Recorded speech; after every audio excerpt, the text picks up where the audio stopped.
No one has any doubts anymore that we live in a historical momentum today. And it is a momentum which is best to be described as a certain interregnum, as Gramsci famously put it, where the old world is dying and the new world cannot be born yet.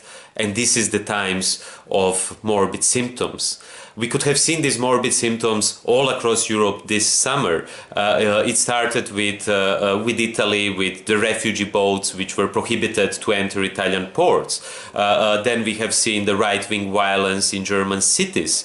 And at the top of this, during this summer, the ministers of Italy, Austria and Germany announced that they are forming something which they call now the axis of the willing.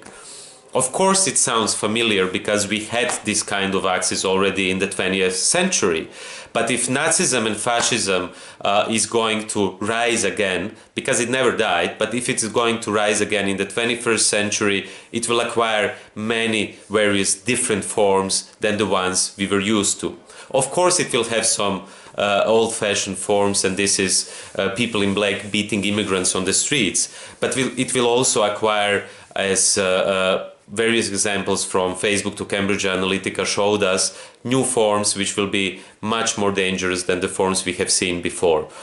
This is only one of the reasons why we should all gather on the 13th of October at the initiative Unteilbar, and this is one of the reasons why the Democracy in Europe movement 2025 is supporting this initiative, and many of our activists will be present in many European cities, because what is happening in Germany today, what is happening in Italy, what is happening on the borders and in refugee camps, it's not something what is constrained to a national state. It is something which concerns all of us who are Europeans, and it concerns the future of Europe itself.